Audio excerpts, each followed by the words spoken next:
Unfortunately, I'm gonna be the hater on this card. I honestly, I do hate cards like these. 80% of the people were playing the same freaking deck.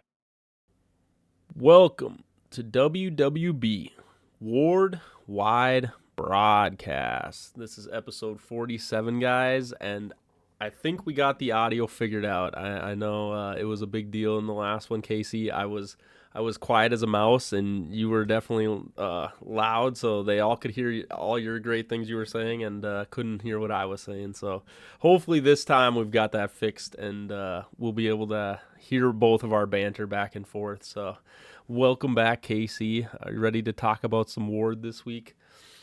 Absolutely, always.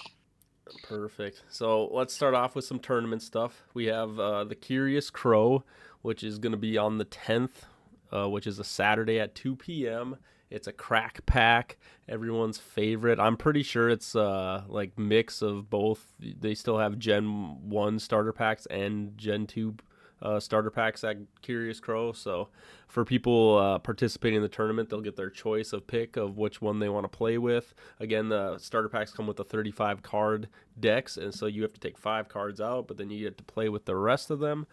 Should be a fun tournament. I know that there is a good chunk of like new players that have kind of like recently got in that I've been talking to in the Discord, and they've been saying that they're going to make it out to that tournament. So it'll be pretty exciting. I'm also planning on being there. So potentially the last starter crack pack to ever be played of Ward, since it doesn't seem like we're going to be having our 35 card packs anymore, Casey. What's your thought with the crack packs? And that pretty soon it'll be I don't even know what they'll do for crack packs. They'll probably have to do like 2 packs, so you'd get 24. Or no, you'd have to do 3 packs of 12, 3. So 36 cards. So then you'd have to take 6 out to make your 30 card deck. Would be the new future of Ward. Yeah, for a while. Yeah, it's I like it. I like going to a 12 card pack. Just something I'm used to. Being a Magic player for a super long time. Like 95% of the time, Magic packs have been a 15 card pack, but they've had some smaller ones in the past. In fact, like my favorite set of all time from Magic actually came with 12 card packs. So I think that, the number increase for a booster pack of cards is really good, actually. Just slightly upping that ratio for your your epics and your legendaries and stuff out of a booster pack. Right. It'll be really nice. Really nice. I feel like it's a good balance. Yeah, I think overall it's like, was 35 cards maybe too much with 8 slots? I would say yeah, maybe on it gives you pretty good odds, I would say, to pull something decent out of your pack almost every time. For just like, for that like 20 to $25 like value, it's like, I think getting 35 cards and then getting that many slots was definitely felt like really good value, at least when I was opening packs. I mean, obviously, there's still those times where you're cracking 35 and you don't really hit too much. You get a lot of rares in there or whatever, but it will be interesting to see with the 12 with the 3 slots. It sounds like you're gonna have to buy more packs. I'm wondering how they're gonna adjust the ratio like in the box too, to like supplement that. It's like, how many packs are you gonna get in a box now? It's like for boosters, I think it was what, like 24 packs you got, or no, it was maybe even more. What was? Do you know what the? I think it was 24. Okay, so yeah, 24. So I wonder if there's like some happy medium where it's gonna be like, 16, or what exactly they're going to do for the boxes, if people are looking to buy them that way, or how exactly they're going to offset the ratio. I guess that'll be the very, interesting thing when it comes to like buying boxes and being like, okay, how good are my odds if I buy a box over just buying individual packs or whatever. But I do think it was smart of them to kind of just like make its own booster pack that is just kind of the standard that everyone will be buying, instead of there being 2 different things. I can only imagine manufacturing 2 different kinds of packs was probably a little time consuming and probably cost a little bit more money. So I could totally understand not wanting to do that and just having just the one kind of pack for people to buy. So I don't think it'll be terrible. And with crack packs, like I said, do three. You buy 3 packs. That's your 30. 36 cards, and then you figure out what you want out of those packs to make your crack pack deck. But either way, so that'll be like I said, back to just tournaments. Curious Crow again on the 10th, so this weekend at 2 p.m. So Saturday at 2 p.m. Crack pack. Pick which one you want. Good luck. You know, hopefully the odds are ever in your favor. I would say crack packs are a little bit more of just luck of what you kind of pull overall, but for sure, definitely something that it's always fun, even if you are, for me personally, I wish there was more, bring your own decks so I could play with my cards, but still just getting to have the fun of a crack pack for sure is always something to look forward to. So, yep. So, again, Curious Crow on Saturday at 2 p.m. Make it out to that. Other than that, I have another tournament, our Jester's Foolish Tricks WWB Untapped tournament. That is on the 24th of January, so it's a couple weeks away. If you're looking to register, you have until Friday the 23rd, so at 10 p.m. So basically, right up to the day right before. I would recommend you try to register a little bit sooner if you're looking to get into that tournament. Again, you're going to need to have first your Discord name.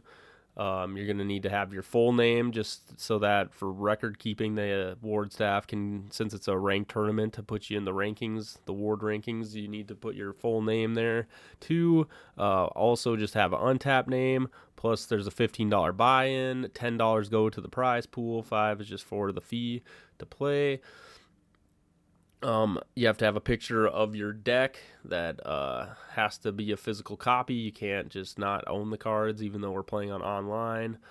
Just for competitive integrity reasons, I need to know what kind of cards you have in your deck. I will be the host. I will be the ref. I'll be judging for the tournament. So if you have any questions, message me in the Discord. I'm Harry D or WWB Harry D. So come find me. Like I said, all the information's kind of posted too. But yeah, if anyone has questions, definitely reach out to me. And again, trying to put on these tournaments, every month, hopefully going forward this year. See how that goes, and we'll see what kind of interest we have. Again, I'm trying to get people from all over the United States to play in these tournaments. So again, just the WWB tournament. We just did some open house or open play, I guess I call it, for people to try out. And I would say 4 or 5 new people that have reached out that were like in our Discord that were like, hey, I've never played Untap, or I don't know how the app works. Can you show me? So we walked through it all. So again, I'll probably do a couple more of those before the tournament. Hopefully to just have days where if people they want to try to get on, play some Untap, play Ward online, and then hopefully get into the tournament and get to participate, that'd be awesome. So that's kind of where that's at. Casey, you played in the last tournament. I'm sure you're excited to get some more Ward play. I mean, the Ward calendar seems a little sparse right now, so it's kind of nice that we get these couple tournaments that our people are throwing on while we're waiting for more Ward stuff to get out there. Yeah, it's nice to get a online tournament in here, and I guess you could say the cold season, when nothing else seems to be going around like local shops or anything like that. So getting an online one and getting that larger community involved from people across the United States, it just fantastic to get to play against people from not your local card shop. So it's really cool because I feel like you might run into some different decks, different ideas of that maybe people around you haven't been playing. So you get to see new things that people think up that just aren't typically around you, that you see on a regular basis. So different people, different ideas. It's nice to see. It's fun to come up against different stuff like that. No, for sure. And again, it's one of those things, we were talking about the Curious Crow. It's a crack pack.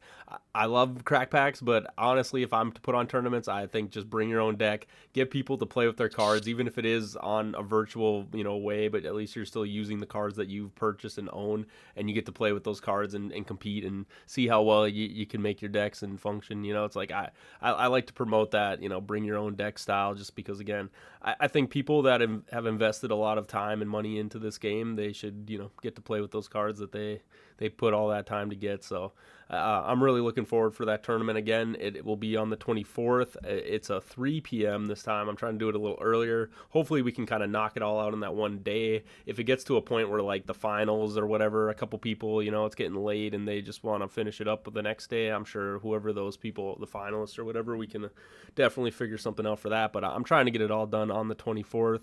So again, register by the 23rd of Friday of January 23rd. Make sure that, again, you get your physical copy of a picture of a deck sent to me, you get your fee paid, and then just make sure you put all your names in there so that we can get that stuff figured out for the ward staff so that they can put you on the rankings. With that going forward, I mean, we already kind of covered the 12-pack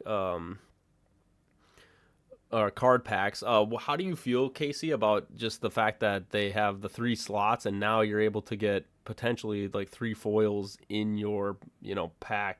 I'm pretty sure you can get like uncommon magic, or common uncommon magic, and then common uncommon creature, and then you can also get foils for all your legendary, rare, epic, mythic slots. I think is kind of crazy. Yeah, that's going to be interesting. Like it makes me want to try to go for the foil set, but at the same time, I've already done that with Gen 1 and 2. I'd almost kind of like to be the guy pulling foils that I don't care about that I can trade to someone else who's trying to put the foil set together. Right. Uh, It's better to be because that guy for sure. yeah, it absolutely is, because you can really get some nice stuff that you want. It is, I mean, yeah, you and I both know it has been incredibly challenging to Yeah. get a foil set together. Like, you got yours done, and I am just a tiny You're handful of cards away so close. from both gens. I am right there, right on the tip of my fingers. Yeah, it feels like those uncommons are definitely sometimes the harder one. It feels like, yeah, like sometimes there's only like one copy of those. Yeah, you get 40 foil holy lights, and then you get like one foil frogman, you know what I mean? I know. It just seems really odd to me. It really does. Yeah, it's just really strange that in our community here that we have online for pulling foils out of Gen 1 and 2, it's just, yeah, man, I think I know of maybe like 12 or 13 or 14 copies of foil Holy Light now, and Mm, then I only know of like 1 or 2 of other legendaries. Like, it's just the ratio is extremely off. right. No, for sure. And it's kind of interesting you bring up the ratio, because I think that's a big thing that the ward staff's kind of mentioning about the fact that they went through a whole new manufacturer for these packs for all the cards and everything. So I'm assuming they probably were having a little bit of trouble with whatever they were trying to get the foils, get everything manufactured properly, distributed, all those things. So hopefully this new manufacturer they're going through, I think, will definitely improve the experience of not having no common foil. You hit like no foils whatsoever for the first print, and then the second print it's like some boxes you got turkey ham levels of pulling foils all over the Yeah. place. Which, hey, with these 12 packs with all the foils possible to get in them, I mean, I'm sure there will be some boxes you buy and you're gonna just have foils pouring out of every pack that you're opening up. I don't know, at least that's the hope, right? So then maybe those foils don't feel so rare. But I do know what you mean Yeah. from like the first prints of like Gen 2 and Gen 1. It's like, or the Gen 1 reprint, it just feels like the foil ratio is a little off. And so hopefully with these new packs, I think it'll balance out a little bit. Yeah, it's like I said, yeah, it was it seemed real sporadic. You know, people be posting their polls here on Discord, and it's almost like you just hit a dry spell. You'd go a couple weeks, maybe a month, and people are posting all their epic pulls, but nobody's pulling foils. And then all of a sudden, it's like you just hit a batch in the distribution where everybody's ripping foils out of their boxes all of a sudden, and Right. it's like, holy cow! Like, like you said, like, well, I've even had a box. I had a starter box where I, opened it up. Every single pack in it had 2 foils, the whole entire box. There you go. Um, yeah, and yeah, Hamkey, he's had those boxes too, just all of a sudden, and you know, people like within the same week that were like ordering boxes online or whatever, cracking their boxes, they were ripping foils, and yeah, people were just pulling foils just back to back to back to back for, a week or two, and then all of a sudden it's like poof, it just dries up again out of nowhere. All of a sudden nobody's ripping foils for like another month until Hmm. you hit that next wave. So yeah, they've. I mean, just from what I've noticed, I've felt that they have shown up sporadically in big batches and then disappear and then come back and disappear again. So, yeah, when people started ripping foils, I tried to, buy a box or two when the foil wave was hitting to see if I could get some. So, Right. Yeah. It's kind of interesting. It's just got its own weird little flow. It goes up and down, and you're just not really sure what to expect. But yeah, it definitely was pretty crazy sometimes seeing those polls that they were having on there, and you're just like, wow, the last like couple boxes I've bought, it's like I've gotten like maybe one foil. You're just like, please, can I get that box? I'm looking for foils. No, for sure. But speaking of that distribution, I mean, is when we're talking about just like the Gen 1 Gen 2 reprint coming back into stock with the remastered, now it sounds like they're doing that first before the Gen 3. I was curious on what's your take with that. Do you feel like that's maybe the way they should be handling it, is going to first restock the remaster of Gen 1 and Gen 2 and just kind of let those cards get into circulation before they like do the final touches, I'm assuming, on Gen 3 and before they release that? What's your thought on that, Casey? yeah, I think that is like the smartest thing to do. Yeah, re-releasing, Gen 1 and Gen 2 in the new card frame. So any new players getting into the game, that's what they're buying. That's the only way they'll like know the game, starting at that point, So and Gen 3 getting released kind of right on its heels just a few weeks later, they'll know it. Like that's how the card, like the entire game will just look to them. So, I'm sure they'll only learn about the old, I guess the old style print of Gen 1 and 2, after they get into the game and see, all their cards from Gen 1 and 2 and 3 all look the same. So, Right. I do think, yeah, I think it's a very smart thing. Yeah, doing the remastered first, getting them out there, getting them in circulation. New players seeing it, and then of course, yeah, Gen 3 will be looking the same to everybody new who's starting from this point forward. So And I really think that is the goal that they were trying to shoot for. I mean, first off, I need to do the big shout out. They changed the rarities. I don't know if you've seen that, Casey, but I all the did. all the rarities got changed, which they still feel a little out of place, maybe where they're on the card. But you know what? They at least they put them so that colorblind and all those, any of those issues that people might have with the cards. At least now they have different symbols than just a bunch of stars with different colors. So you know what? Yep. You got to give them props where they did. They listened to the community, and I would say a good majority of people were just like, hey, let's just bring back those rarity symbols, and I appreciate that the ward staff really do take the time to really like listen to people and try their best to work out all those kinks before the release of it. But yeah, no, it's like for me too. I agree with you. I think it is good to get all those cards, the Gen 1, Gen 2. I mean, it seems like they even like use this opportunity to kind of like buff up some cards or like adjust cards that weren't really getting adjusted from the first print, when it comes to these remastered for even just Gen 1 and Gen 2. One thing that does kind of surprise me, or at least in my head I think a little bit, is like for Gen 1, it is like we just had the Gen 1 reprint, it feels like a couple months ago, which is it was probably needed because obviously the artwork from the Gen 1 first print to like the Gen 1 reprint, or it's like, okay, definitely needed to get that art style fixed and all those things changed. And then but now it's like, now we're doing, like you said, this remastered, and I really think like it's gonna feel like kind of ancient history, where it's like, oh yeah, this is now what Ward's gonna look like. And I think a lot of people just going in with these new reprints of the remastered Gen 1 and Gen 2s are really gonna be like, oh, these other cards really look out of place, when maybe they see some of these older gens. So it's like it's gonna be a very interesting time in the Discord of, we're me, you, Billy. There's a lot of people that are constantly talking in there, and I'm sure we're gonna get a bunch of new people coming in with the remastered, and we're gonna have to try to explain to them, why everything, why there's different versions of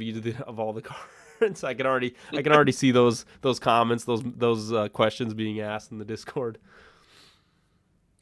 No, it's actually something I'm used to, very familiar with. Growing up with Magic, kind of went the same route. You can definitely tell some when people play some old school cards, their borders are different, and it's very noticeable. So you can tell what cards came from what set. So um, you know, of course, Magic's first couple of sets, from its like first 2 years, look vastly different compared to what today's cards are looking like. So Right. it's a thing that I'm used to. So it feels normal to me because that's how Magic's been my whole life. So No, that's for sure. I just as I go through it, it's just like I'm trying to get used to seeing the game now with these borders and all those things, and I'm just like, you know what? I think if after a couple weeks, maybe a couple months, it's like, oh yeah, I think I'll settle right in as soon as you kind of just get used to this how this look of the cards look and the game will feel that the feeling will still be there.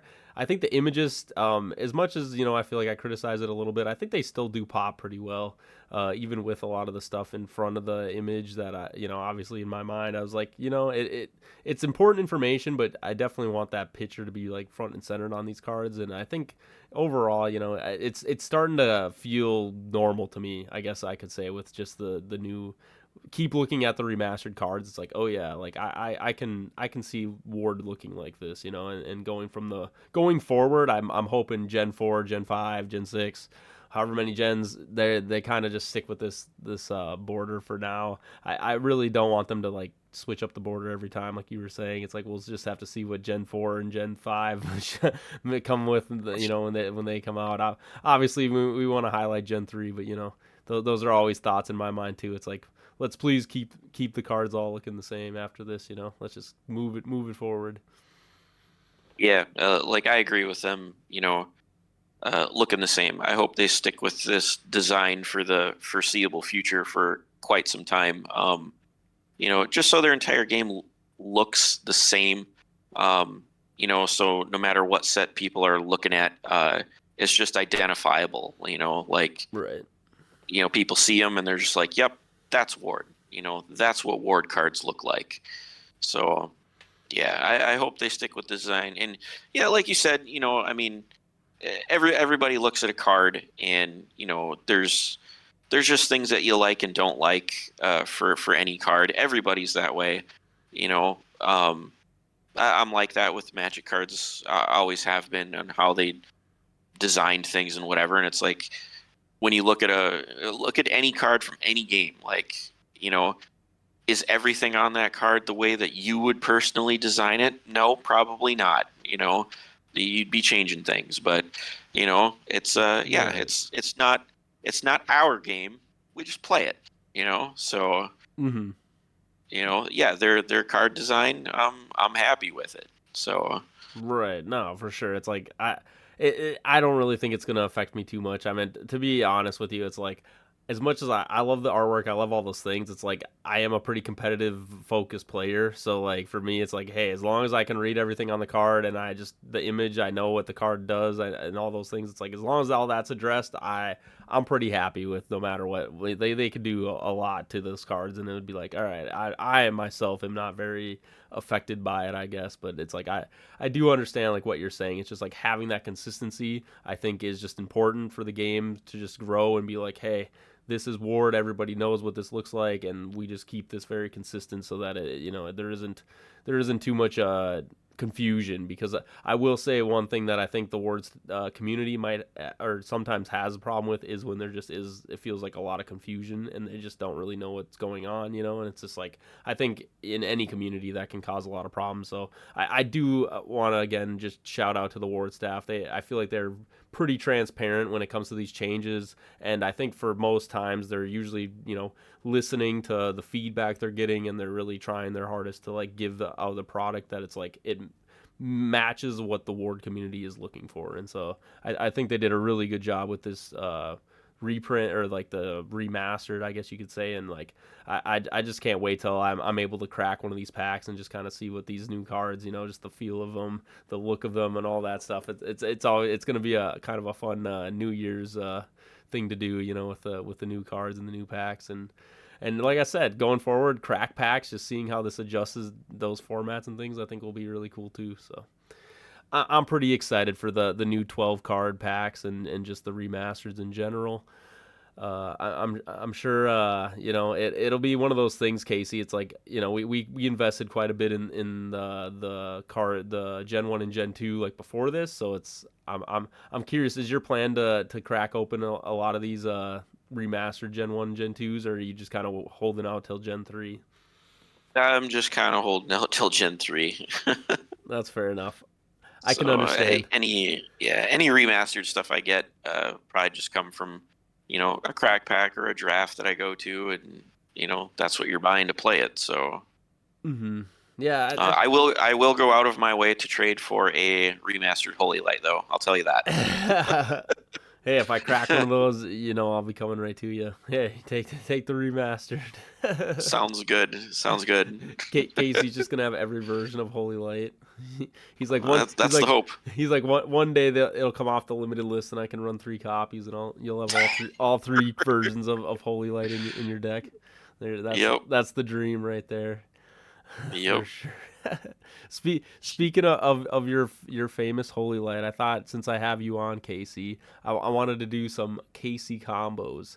Uh, this is basically a segment that Billy kind of made after. Well, you came on and you kind of said, "Hey, could we do some combos in Ward?" And we made a segment that's called Casey Combos, so it's named after you. So with that, I want to give you the honors. I'm gonna let you sit and think about a little bit of what's a combo right now in Ward, or even the fun is now we kind of have the solidified Gen 3 kind of finalized. Maybe there's a combo now in Gen 3 too that you're looking forward to, or maybe a mix of both of Gen 1, Gen 2, and Gen 3.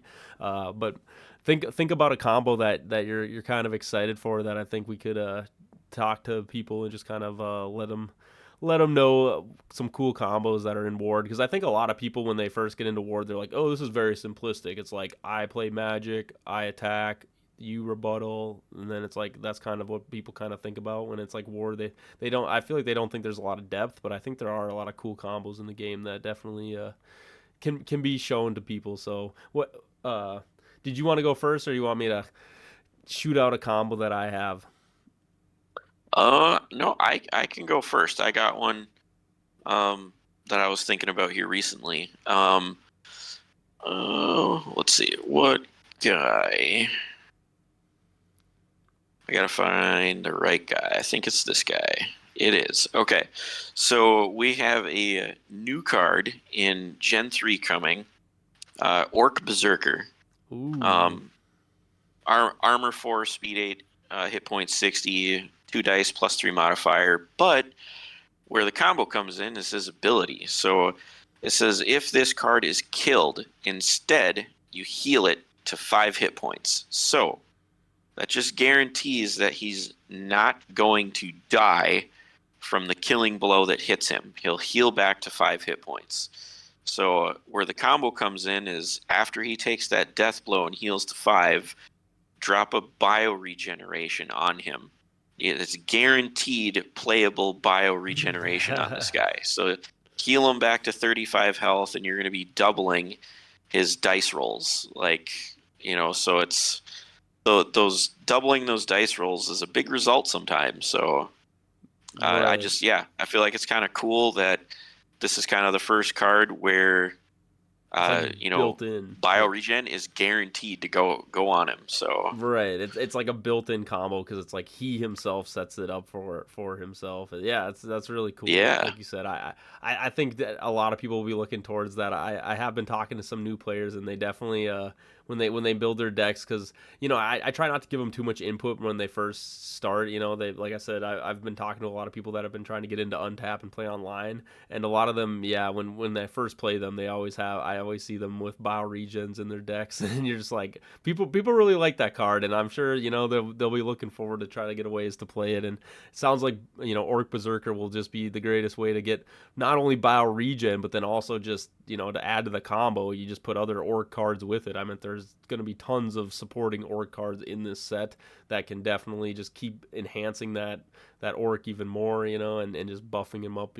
and giving you more stats. So not only are you getting the bioregion on, you probably also can make him a pretty beefy Orc as it is. But like you said, I kind of like too the fact that like not a lot of those like little creatures have been able to like utilize bioregion, because like you don't get the full heal value out of it. But I'm pretty sure Berserker, isn't he like 30-40 HP? So it's like you kind of do get the 60. Okay, 60. So there you go. So you even get tons of value out of the 30 HP heal from bioregion, which I think is Uh, not always yeah. the case, right? It's like I know a lot of people like to use like Phoenix armor, and before it was like burn your creature and then get them to like half HP, and then you could potentially like assassins and things, you could set up those plays. But I think it's definitely better to have a little bit more HP to work with than just like 5 HP, 10. I mean, it's like, oh yeah, one shot Yeah. and then I just lose the bioregen. So it's like, I don't He, know. I kind of like that aspect to it. he's also an excellent candidate for epic loot. So, Ooh, I like I that mean, yeah, too. when he gets down to his five, regens to his 5 health, and you loot him back to full 60, well, now he's gonna have 9 armor and 13 speed, and that extra attack and hit dice. So, Right. if you could, yeah, I don't know, I, if I you got both bioregen and epic loot on this guy, man, he'd be annoying to deal with. No, for sure. And like you said, for me too, it's like I'm a little annoyed with the double hit combo that they have right now for a doubling attack. So at least he could also soak up 2 of those hits. They hit him with the first one, and then it's like, oh yeah, I don't have to bring out a new creature. He just comes back, and now he still gets to rebuttal, and then so like even if they like, let's say it is an assassin with a double hit or whatever, they hit him, but then he still gets to do that rebuttal because he doesn't fully die, right? So it's like he actually gets to return the attack. So he's kind of a counter to double hit. So it's like I'm looking at him Yeah. for that too, which a little secret extra there for the berserker Orc Berserker. I like you said, I think there's a lot of like very undiscovered things in Gen 3 so far. Like we're only scratching the surface, but yeah, it's like I definitely think that Orc Berserker will be a fun one. I think a lot of the orcs actually in this set will be pretty fun to play with and see how strong you can build them up. All right, my combo. This isn't so much a Gen 3 thing, but I just want to talk about the stacking creatures. So I'm talking like Perfect Shark and Eternal Dragon. There might be another one that I'm missing. Is there another stacking creature right now in Ward? Or I think those might be the only 2 right now where they stack on top of each Yeah. other. Um, Yeah, I think that's it. but I want to bring up the combo of just a lot of AL12 creatures feel really bad because of the fact that there is a lot of easy bounce in Gen 1. Things that can just like bounce your big creatures, your AL12s, which makes it very scary to play. Obviously, in Gen 3, you're going to have cards like Bait and Soul Eater, Soul Eater, I think it's called, where you get to like use limited summons to bring out creatures with sacking and stuff. So it's like there will be a lot of ways to bring out these AL12s that's a little easier. But I just want to bring up these. I call them like stacking. Some people call them like evolution Pokemon, whatever creatures, where it's like you have like Perfect Shark, where it's like you have Sharkling, you have Great White, and then you have Perfect Shark. But either way, it's like bounce cards are actually really great in those decks with those stacking creatures. And so it's like going forward, I mean, I don't see why bounce would ever really get replaced. I mean, that's the one thing that I do get a little worried about with Gen 3 is like these other gens have inherent ways to deal with AL12. Like I said, as bounce. I mean, there's a couple other things. Backstab in Gen 1 2 also, I would say, is a pretty good, like, kill one-shot a creature from very high HP. And so it's like, I do think a lot of value or a lot of things people don't realize with, like, AL12s is that these stacking ones, like Eternal Dragon, like Perfect Shark, are very good with cards that are bounce heavy. So, like, going into this meta where it feels like in Gen 3, there's going to be a lot of big AL12, AL11, these bigger creatures, you're to just have these bounce mechanics to be able to be played and also have big AL 12 creatures of your own, I think will definitely bring out the strength of these stackable creatures that are kind of like Eternal Dragon, kind of like Perfect Shark. There's probably even one in Gen 3 that I'm not thinking of that's a stacking creature. I could be wrong though. I don't they it seems like they might have went a little bit away from the stack mechanic, even though I think it's a pretty cool mechanic, just having like creatures where you can put equipment on them and it stays on them and all these things. What's your thought, Casey, about the how stacking and just bouncing will kind of be take play with Gen 3 added into the mix? Yeah, I really do like the stacking effect. Like you said, we don't have a lot of data to go off of because it's just, the two, the Eternal Dragon and the Perfect Sharks. So, um, yeah, like the stacking doesn't even always necessarily have to be top out at a legendary creature either. I mean, even if they did it with smaller stuff, I feel like there's a lot of opportunity to explore there. Start out with Right. just a common creature and have an uncommon get stacked on top of it, and then maybe an epic. Like it doesn't have to get to the legendary, top of the rarity for a really powerful creature. Like, you could just, I don't know. I seem like there's a lot of potential, a lot of things to do there with stackable creatures. Mm-hmm. No, for sure. So And I honestly, I think going forward, it's like I I wouldn't feel so weird if they just replaced like sacking mechanic with stacking. Like I don't know how you feel about it. I as much as I like the sacking mechanic, I just think it can lead to a lot of weird scenarios where it's like you just don't get to play your big boss creature. And honestly, I think if they like kind of like just take that whole mechanic and just make it into a stacking where it's just like this creature just sits on top of it. I don't know. I wouldn't be so opposed to that. Obviously, I know probably make some things a little stronger and a little they'd have to the adjusting of how strong things are would be a little different, and obviously cards like heroine would obviously lose a lot of power because there aren't things in the cemetery. But I don't know, I just think I really do like the stacking, and like you said, I think they could definitely do a lot of different ways of just adjusting how the stacking works. I mean, even just between the Perfect Shark and Eternal Dragon, I think those stacking mechanics are quite different for what they are. You know what I mean? They just have two whole different ways of how they function, and so it's like I don't know. I think that like you said, there's a lot of room for that whole mechanic just to grow in Ward. yeah, so yeah, like some of the abilities that they've come up with in Gen 1 and 2. I thought they were great ideas. I'd like to see them more often. Just the dot damage, just the bleed effect and poison. If I know they're all the same thing, but yeah, just the things with dot damage. Just like to see a little bit more of it is all. I think the only one off the top of my head that in Gen 3 is Ancient Scorpion. And they kick that guy up a notch for dot damage, which I feel like is really exciting. So, I just like to see more of it. I think it's a good thing. And then creatures with being frozen, like the blue dragon. Really wish they'd make some more guys with that ability. I think that is a very good ability in Ward, for the fact that it locks the person into not being able to sacrifice their creature. I think that is really cool, incredibly unique in this game. Um, just a good ability, uh, because of how the game works, and you either wanting or needing to sack your creature to do something else, and then it getting locked up and locking that ability from you is just I think it's a cool, unique standpoint for the game, like a cool control deck, a cool control ability.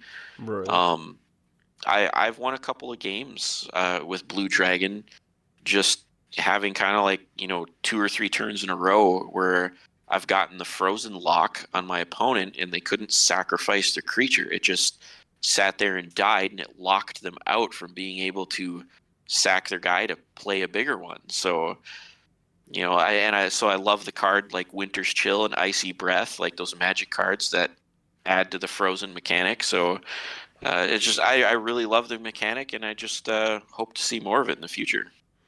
No, and I mean, obviously, you know that I'm a big proponent of Frostworm. I think it's called Frostworms, that card in Gen 3, where I really wanted that mechanic to be put on that card. I mean, first off, it's Frost, so it fits in that frozen kind of It environment, I would does. say, where it's like, they needed to add that text on there that was like, you can't sack these creatures, because it's like, yes, is it, again, I wish they made it a field spell, but it's still a good card now. I think with just being able to equip it to a creature, get rid of all their modifiers, so you're basically just turning them into like a not a very great creature, and then also being like, oh yeah, and you can't sack this thing. So now let's say you bring out your creator. All right, your creator loses all of its stats, and you can't sack him off, or whatever. Maybe not a creator is not the best example, but you know what I mean. A creature with 100 HP or whatever. You're just like, okay, if you want to sack and get rid of him, you can, or you got to find a way to remove this card from him, right? And then obviously with Blue Dragon, it is kind of crazy because it's just a built-in effect, and I think you're right.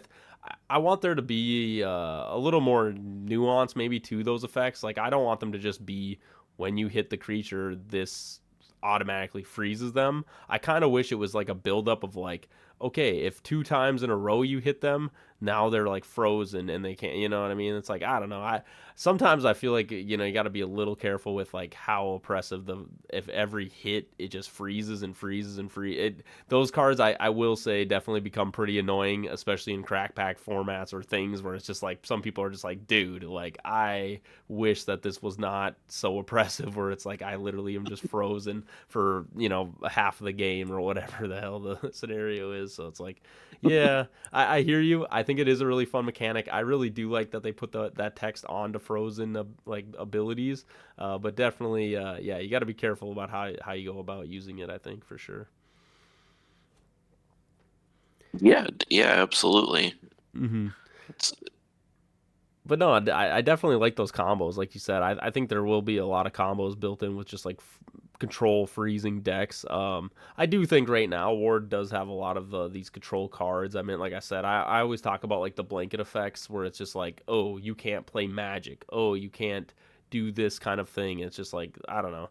As much as I understand why they need to exist in the game, I also think it's like you don't want to have too much of it where it's a little too easy to just be like constant control of the game, of like you're just always the one who has everything on lock, and it's like your opponent really just has like no way to get out of it besides wait the turns. It's like I don't really want Ward to feel that way. I don't know what your take is. I know that there are a lot of cards where it's just like, oh, I just have to pass and draw. I just pass and draw until I have an opportunity to play. You know what I mean? And it's like, I don't know if that's really healthy for the game if we have more ways of like making people feel like, oh, I just have to draw and pass until I can make a play. You know what I mean?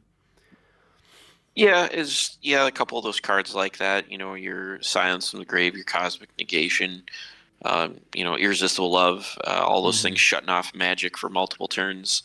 Um, yeah, just right now. So I think it's just right now that those things feel incredibly oppressive because just because the game's so small and the card pool is so small, there's only a handful of cards that could like deal with those things like effectively. And if you Right. just don't happen to have it in your deck, yeah, you're kind of just hard locked out until their turn cycles are up and they go away. So yeah, it's just like I'm saying, like just right now they're just difficult to deal with. But as the game grows, they'll wind up being more and more cards that will be able to get you out of things in an easier way or more often or whatever. So Right. And, that and I think they'll grow to be less oppressive.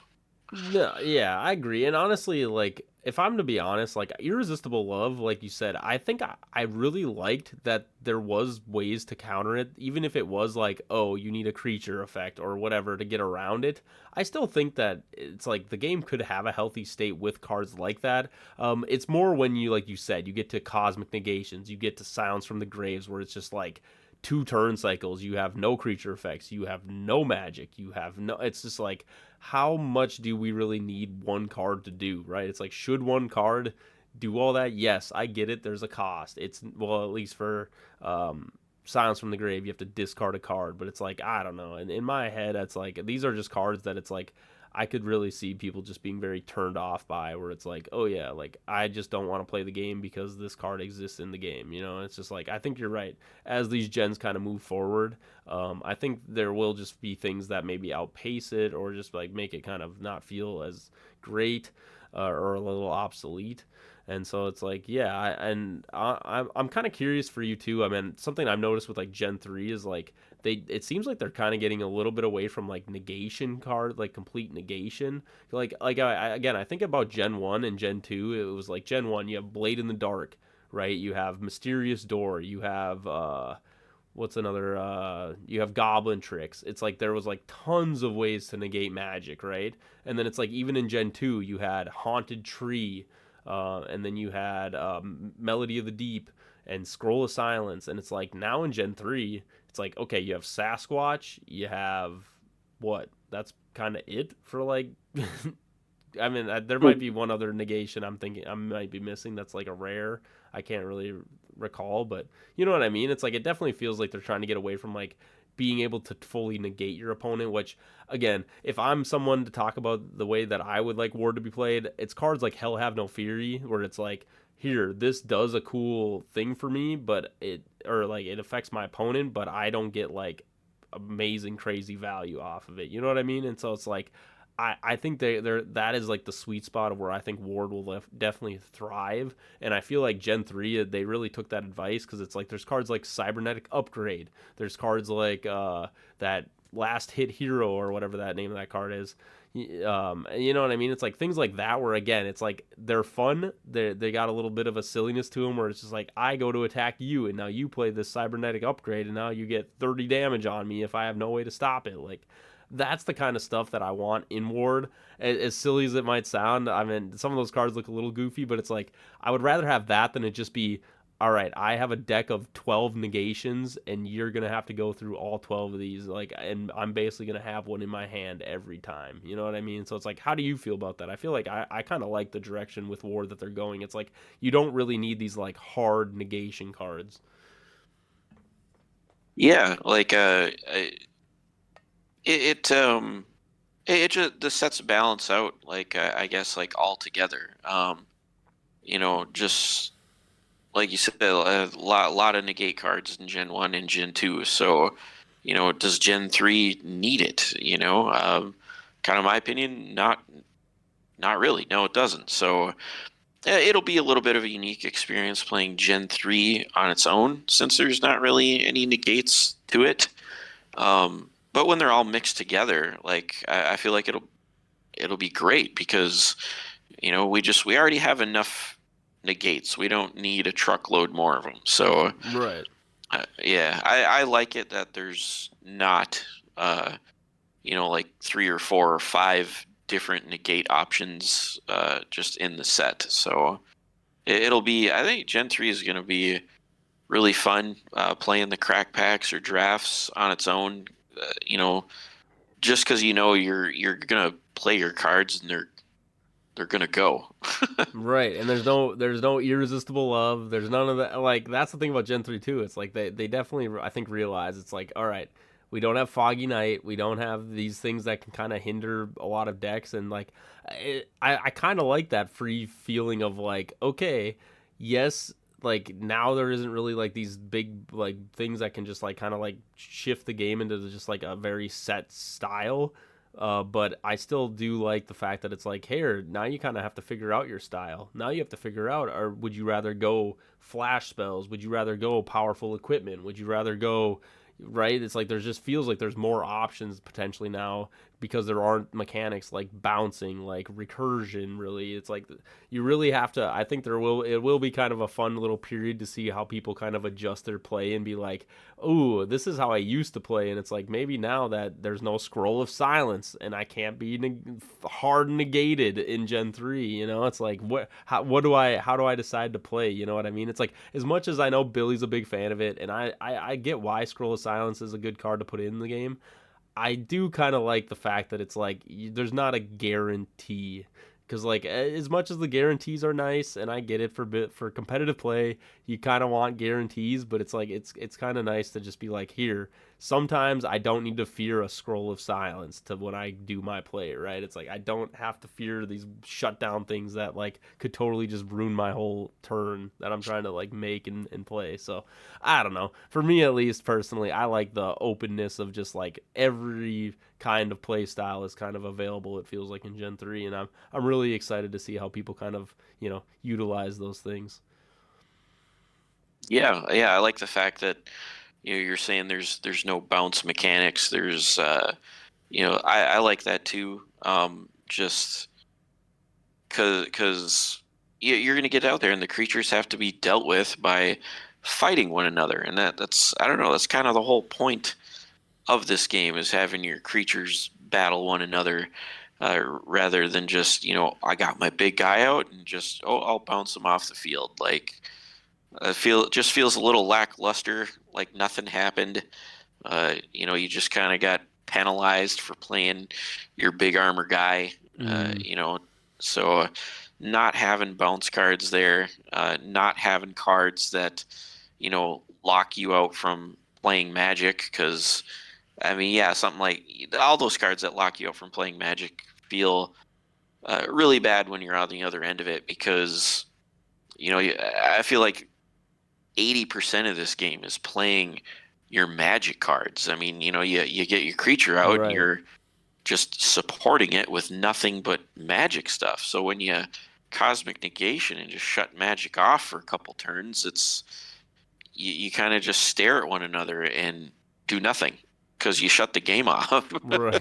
So, No. it's yeah, It's yeah, it's one of those things too where even cards like backstab aren't going to be in Gen 3, and I was just thinking about that too. It's like there isn't really like these like one shot abilities either that kind of just exist in Gen 3 as well. Like I mean, there are a couple cards that I feel like can definitely get you pretty strong, but nothing to like the level of like all in one where you get to just steal stats, or backstab where you're just doing 3 times damage. There's no assassin in Gen 3 only, so it's like I don't know. It's one of those things where it's like I remember when Gen 2 came out in isolation, it was like pretty balanced, honestly. Like there was, again, in Gen 2 there wasn't backstab, there wasn't all these like crazy combos that you could do with like revival priest and all these things. So it's like Gen 3's I feel like gonna feel that same kind of way. I mean, there are cards like Soul Eater that it's like there's a lot of limited summoning mechanics in Gen 3, and like that Soul Eater card I think will definitely see a lot of play in just Gen 3 only for sacking and bringing out, especially if you're trying to utilize your opponent's creatures in some way. Like I don't know. I can definitely see a lot of stuff in that possessed dummy. Anytime they sack off a big creature, you're just like, boom, limited summon. Here's my possessed dummy. Here's my big dude that comes out, and he's now on my side of the field. So definitely gonna have to see how those things perform. But I don't know. Like I said, I have a really high hopes where I feel like every kind of play style of Ward is gonna kind of showcase out and definitely be seen. So we'll definitely get some good data, and you're definitely going to see what kind of people kind of tend to go towards certain play styles now that it feels like, as with where we're the like meta is at right now for Ward. I feel like it does feel like it's like, oh yeah, you got to bring your Scroll of Silences, you got to bring your Irresistible Loves, you got to have your those staple cards, and it just feels like with Gen 3 it's like there isn't really those like I need to have this card in my deck. It's more just like, here, this is my archetype of what I want to, build around. I want to do flash cards. I want to do countering, whatever. It's like you get to do those individual kind of play styles instead of just like, oh yeah, I have to make sure I have Scroll of Silence to get my combo off. yeah, definitely. I like it since it's been a while since new cards have come out. It does, and because the game's so small right now, it does feel kind of like the meta is, I guess I want to say, like, solved. There's just kind of seems to be, a handful of decks that have been figured out and tweaked to the best of their ability, and you can kind of just expect to see those decks when you go to like a standard tournament. Like you'll see the perfect shark deck, you'll see the eternal dragon deck, you'll see the assassin deck or whatever. You'll see the Alkanos deck. Like Hmm. it's just, yeah, you'll see the Steam Rex deck. Like There you you go. I have, was about to say, don't forget yeah, Steam. It's been taking y- over the meta lately. Yeah, the yeah. newcomer. So yeah, it feels a little solved right now because the card pool's so small, and we haven't had any new cards coming in for a long time. So yeah, getting a new splash of Gen 3 in there and the overall card pool. Yeah, it's just going to be really interesting, really exciting to see how much this shakes things up. I think it will. It's definitely going to be interesting. Hmm. No, 100%. I just those quick shout outs like Steam. I don't know if you've seen Steam Golem got a crazy buff. It's gonna be a +5 now, 3+5. So when you think about these decks now with these AL12 creatures and he does double damage to them, I don't know. I think Steam Golem might find some play. I mean, not only him but also God Killer Brox. I think now that people when those those new remastered promo cards are coming out, I think God Killer Brox might be the go-to to get if you're trying to play competitive because like I said he's definitely somebody who takes down the gods and so Oh uh yeah. yeah, I was about to say I think we haven't really seen much of him in competitive play, but I think with Gen 3 with just how many AL12s and bigger creatures there are, it's like it just only makes sense that he's probably going to be a decent counter to those cards. And then you were bringing up decks like Steam and Perfect Shark.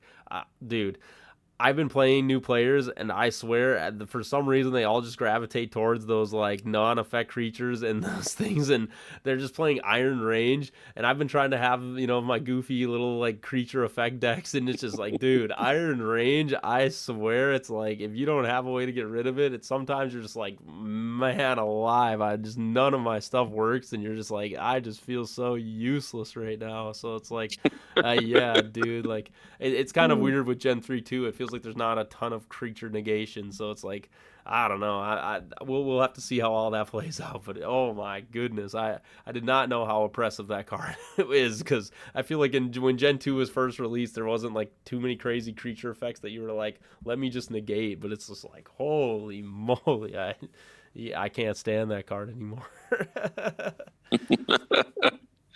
Oh, Yeah.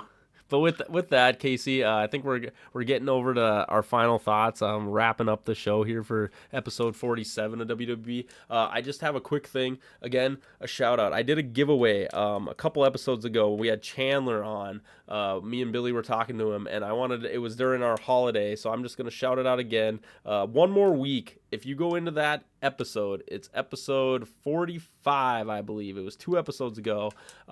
If you post something about where you either gave Ward product to a new player or somebody you first met or a friend that you got into Ward, just give a little story in the comments of that video, and you have a chance for, again, the giveaway for a Gen 1 starter pack. These things are about to become dinosaur rare where people are not going to be able to find them anymore, and so if you want to get your hands on that, go on that episode again, episode 45, go in the comments, leave a little story about how you got a random person or somebody, you gave them Ward product, you traded with them, or just a cool story where you took your friend to a tournament. Whatever you want it to be, it just has to do something with the giving of Ward and just spreading your support and love for the game. And so again, if you want to get into that giveaway, I'm gonna do one more week, and then I'm gonna go through those people, and we'll figure out a winner for that pack and get it sent out to them. But either way, Casey, final thoughts on Ward as it goes. We covered a lot of stuff. We covered 12 card packs. We covered the just tournaments that are coming up, crack packs. What are you looking at for Ward right now as we kind of go into this new year? Oh, yeah, I'm excited to go down there and do the crack pack this coming weekend. Like you said, it's probably going to be like probably if it's not, I'm thinking it's going to be the last crack pack tournament that we have in our area with OG Gen 1 and 2. So Right. I'm excited for that. I got to be there for that. There's a few cards that I'm hunting for. I'm praying that people pull. Um, Oh boy. So, and I think I got a few other trades lined up with some people that are going to be there. So, Right. you know, but I do enjoy crack packs. I think they're a lot of fun. So Hmm. they're challenging. So Right. I love it. It's kind of one of those things where you don't really bring the cards, you just bring your brain, and you're like, okay, let's just see what I can make with what I got. You're just like really have to like min max, be like, oh yeah, should I put this card in my deck? Will this actually help? And how will this actually work? Yeah, no, I like the feel of crack packs. I just, again, as someone who, you probably feel this way too. It's like you've put in a lot of investment into this game. You've gotten all the cards. It's like at some points you're like, I wish I could just play with all my cards, as much as fun as a crack pack can be. But either way, Yep. you got to have a little bit of both. Like you said, as the game progresses, as it gets, bigger, it's like they probably will tend to have more of the, bring your own decks, start to get an actual big competitive scene of people with full car. They have the full 150s of the generation, so there isn't too much discrepancy of like, oh, I only have the rares, or I only, you know what I mean? Because obviously I will say with Ward, it's like the legendaries definitely have more oomph to them, like most of the legendaries, I should say, compared to like other cards. I mean, not that there isn't great epics and all these other, rarities of cards in Ward. That, I mean, heck, I played Elkanos. I think a good majority of it is just epics. It wasn't even like a lot of rares. You have Flame of the Infinite, you have Elkanos. It's like it doesn't take a lot to get those cards, at least right now. So definitely will be fun to see those crack packs. I really do hope, Casey, that you hit your polls, because I think that would be a really fun way to kind of end just like the generation of the sets. You get a couple people that hit those foil gens and or foil 150s, and then it's just like, all right, now we're moving on to a new generation, you might call it, with the remaster and stuff, and just getting new people into the game and things. Because hey, there's a line of people that I've been seeing that are just like, hey, when are we getting the stock back? Everybody's just ready to rock and roll with the new cards coming out, and so it'll be kind of fun to see how all that translates over. But with that, obviously, I'm gonna plug my tournament as much as I'm going to the Curious Crow tournament. I'm gonna be pretty excited for that crack pack.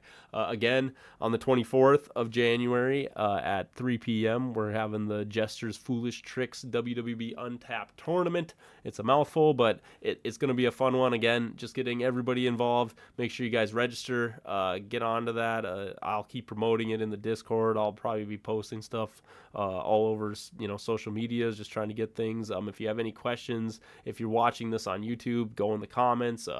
Get a hold of me if this is something you're interested in, and let me know how you guys feel about that. But with that, episode 47 of WWB. We're almost close to a year. It's almost 50. We're going to hopefully be getting Q on. I'm going to start harassing the ward staff to get the last one. So, that'll be a fun way to kind of end our year-long WWB sprint that we got going on. I mean, it's nice to say, Casey, I know you've been a reoccurring guest, but it's like, this is the #1 ward podcast. It's kind of the only podcast right now. And it's like, as much as I want there to be more content, I'm kind of glad that, we have this scene, we have this ability to kind of use this platform to communicate with the ward staff and the community and all these people. I mean, gotten a plethora of guests on in the past, and I'm excited to just kind of, wrap it all up and get all the ward staff on too, just so that people have access to kind of see how these people are and see what our community is. You know what I mean?